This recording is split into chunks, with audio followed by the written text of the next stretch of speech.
Hi, welcome to my channel, Bruja Tarot. Today I am doing the Taurus new moon reading, okay?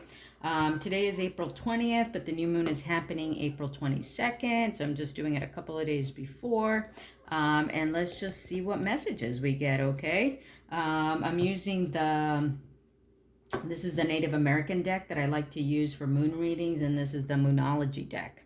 So I was looking at different spreads to use, and one that I came across that I really like is from Seed Shaki, okay? And so that's where I'm getting this spread from.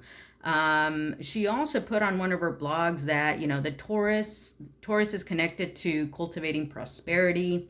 It's about examining your values, nourishing your five senses, manifesting beauty, and incorporating the theme of fertility into your life, okay? So this spread kind of captures a little bit of that, okay? All right, let's see here. Spirits, angels, guides, please give us clear messages for this Taurus new moon for April 2020. Please give us clear messages for this Taurus new moon for those who are watching. What messages do we need to hear for this Taurus new moon for April 2020? Please give us clear messages. All right, let me do one more shuffle here. Please give us clear messages for this new moon. Let me get one more shuffle in. One more.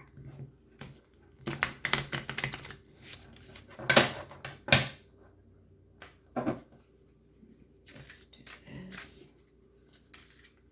Make sure we get a good shuffle. Okay.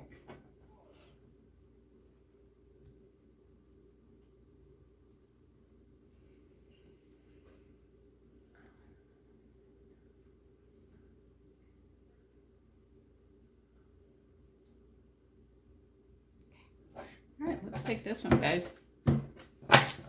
Okie doke, let's see what we got here. All right, in the first position here is going to be, well, let me just put out the cards first and then I'll read each one individually because each description is kind of a little bit long, okay? Let's just see what we got here at the bottom of the deck is the Maiden of Vessels, okay? So the underlying issue, this is the Queen of Cups. The underlying issue here could be about expressing emotions, being in our emotions, having come to a sense of, being balanced and wise about our emotions. Okay, that's a possibility here. Okay, so in the first position is, how can I draw the fertile energy of the Taurus new moon for manifesting prosperity? Okay, this is very interesting. We get the Death card in that position. Okay, what does that mean? It's actually a very grounding energy too. The Death card is about moving forward into something new. Okay, so what are we being asked to do here? What is the message? In order to feel more prosperous, okay, and to draw on the energy of this Taurus new moon, we need to leave things behind. Okay, it might be, different for each of you individually. It could be letting go of certain feelings, okay? It could be letting go of things like fear or anxiety, okay? It could be putting all those sentiments or all those worries to rest, okay, with the Death card. I'm feeling like that's what we're moving into here. That with this new moon in Taurus, in order to feel grounded and prosperous, we need to leave all those things that could be the things that I mentioned. It could be fear, it could be anxiety, it could be feelings that are just weighing us down, okay? In order to feel more prosperous with this new moon, we need to leave all that behind and move towards something new, okay? All right. Number 2 here is, as an earth sign, what can Taurus teach me about nourishing, okay, my heart, soul with the raw pleasures of life, okay? What can we learn from Taurus as an earth sign in order to nourish our heart, soul? Is the matriarch of pipes, okay? This is the Queen of Wands, all right? So what does the Queen of Wands represent? The matriarch of pipes represents about, you know, in the traditional tarot, it's about being confident, creative, wise, you know, moving forward in action, and being very confident in that, okay? Because this is a different deck and it represents different things. Let me read you what the book has to say about this. All right, it says here, the matriarch of pipes is adaptable. She has persistent energy and a calm authority which she uses to enhance her attractiveness. She is kindly and generous, but impatient with any opposition. Her capacity for friendship and love is immense, but the initiative must be her own. There is much pride, more self-complacent vanity and snobbery than noble. Okay, so you know, how can we nourish ourselves, basically? Okay, the way we're going to nourish ourselves is you know, to tap into that generous and kind part of ourselves, okay? To be that person who is full of love and full of friendship to offer others, okay? While remaining adaptable, right? That's how we are going to nourish our heart and soul, is by being open to love others, to being open to the friendships of others, and to be adaptable at the same time, okay? All right, let's go with number 3 here. How can I root myself to the earth and connect with her divine medicine? Okay, how can I root myself to the earth and connect with her divine medicine? Is the Fool. All right, taking new chances, taking a leap of faith towards something else, maybe looking foolish in that process, okay? Because this Fool kind of looks very foolish, right? But that's how we're going to root ourselves, is by going forward into something new and exciting, right? Taking that chance into the unknown, and you know, maybe it's something new that we're going to be trying and we're worried about, you know, not doing it right, or being clumsy, or looking foolish again, okay? But the way we're going to root ourselves into the earth, how we're going to be grounded, because with Taurus, it's about feeling grounded, okay? And it may feel like opposite energies, right? Feeling grounded and taking a leap of faith feels different. But the message here is that that's how we're going to root ourselves. That's how we're going to take ourselves out of this like death energy, letting go of these hard feelings that we've been carrying around, okay? Is by becoming more lighthearted, more light-spirited, okay? By being that loving, generous person who is adaptable, right? The Fool is very adaptable. The Fool is always ready to move and adapt into new things, ready to try new things on, and ready to move forward, okay? All right, let's see 4 here. What self-imposed beliefs and blocks do I need to release connected to money, okay? Money comes up here because money is kind of like an earth energy too, okay? And it's also about, with the new moon, it's also about releasing things. So with this is, what self-imposed beliefs and blocks do I need to release connected to money, is the Judgment card, okay? You know, just thinking of the Judgment card in general terms, the Judgment card is always about feeling judged, right? Okay. Perhaps you have a connection to money, or a block with money. Maybe you are judging yourself for how much money you have or don't have, okay? Maybe we're judging others in terms of how much money they have or don't have, okay? Maybe we're judging, you know, our lifestyle and our beliefs based on, you know, the things we buy or the things we don't buy, okay? All of that is a possibility. Now let me read you what the book has to say about this. Okay, so this, regarding this card, it starts off by saying, it talks about burials that had to do burial rituals with Native Americans, okay? And it says there were burials in sitting positions in underground graves or in mounds, cremations, either simple or with urns, placements of scaffolds in trees or in canoes, house burials, water burials, and belated bone burials, okay? Only one custom seemed constant. Prized possessions were placed with the deceased, giving them everything they would need in their new lives. Okay, so yeah, so this card,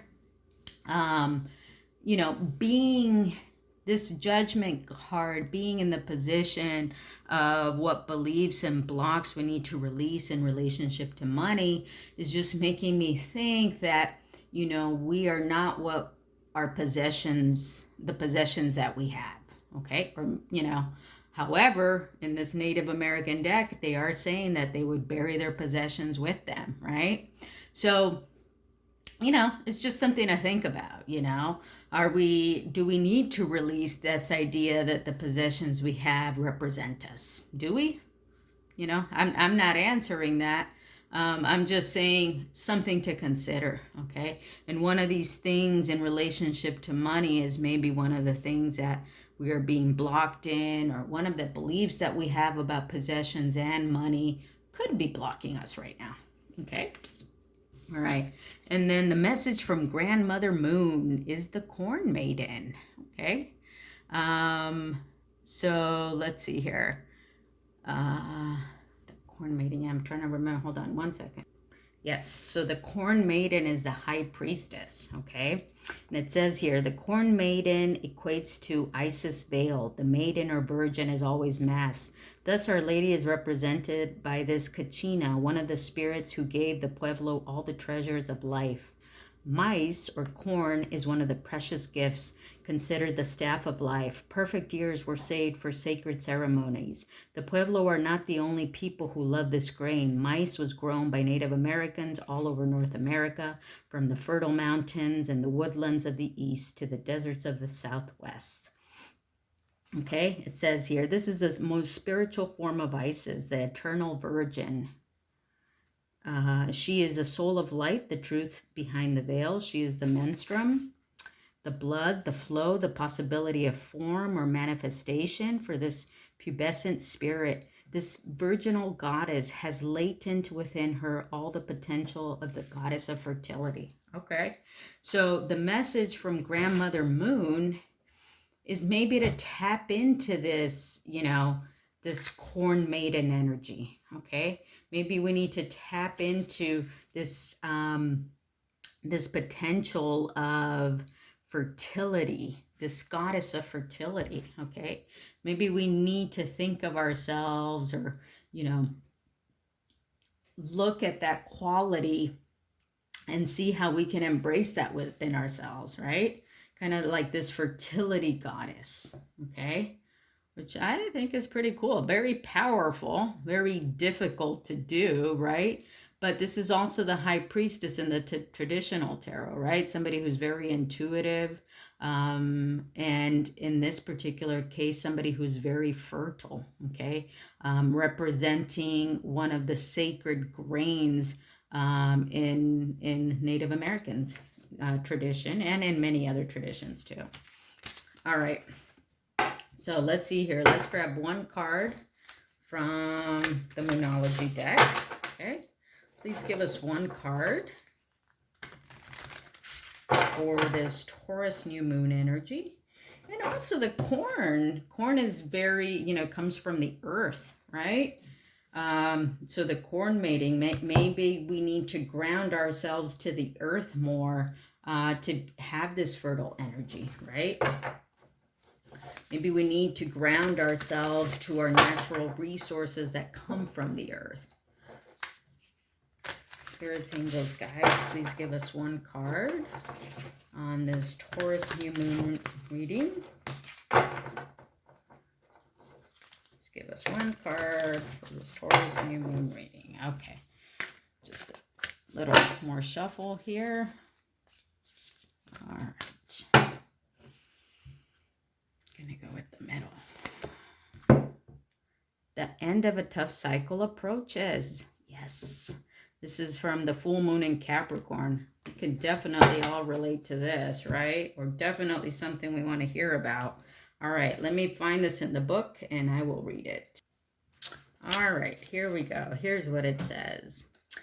How hard are you willing to work for what you want? This card is reminding you that effort is required. Work issues may be about to come to a head when this card comes up. If you are wondering if you should stay in your job or leave, this card can be a strong sign to make an exit. The end of a rough time is forecast. This card also asks you to consider how ambitious you are and whether you've prepared to pull out all the stops to make your professional dreams come true. Without being ruthless with the love question, this card can be a call to face reality. Whatever situation you're asking about, making a plan will help. If your personal life is troubled, prioritize it more. Attune to the moon, release control, and trust the universe. Additional meanings of this card. A professional project may be ending now. Admit if you have been overly hard-headed or hard-nosed. Find a balance between your personal and private lives. It's time to stop fearing the worst. That's good. Definitely. Okay, maybe that's with the death card. We need to stop fearing the worst in order to move into this new Taurus energy. The teaching. The full moon in Capricorn has a very strong work ethic and energy and will more than likely come up when you're asking a professional question. If your question is about another matter, it will serve as a much needed reminder to move through any feelings of hopelessness. Again, we're moving through this feelings of hopelessness you may have been feeling about your situation. And this applies no matter when you draw the card. Making a plan is far better use of your time. All right, so I guess it's time to make a plan, leave behind any feelings of hopelessness or anxiety. Reconsider how we feel here about, things that we, beliefs or blocks about our money, okay? Tap into this energy of somebody who's very generous and loving, who's very adaptable, okay? And also, we're going to root ourselves by moving into this full energy, being open to new things. And the message from Mother Moon is the Corn Maiden, okay? That we want to tap into this fertile energy that we have within ourselves. So perhaps we need to start making a plan of how we're going to tap into that fertile energy within ourselves. Okay. Powerful reading. I hope you enjoyed it. Give me a thumbs up if you like this video. Subscribe to my channel if you haven't yet. Thank you so much for watching. I will see you next time. Bye.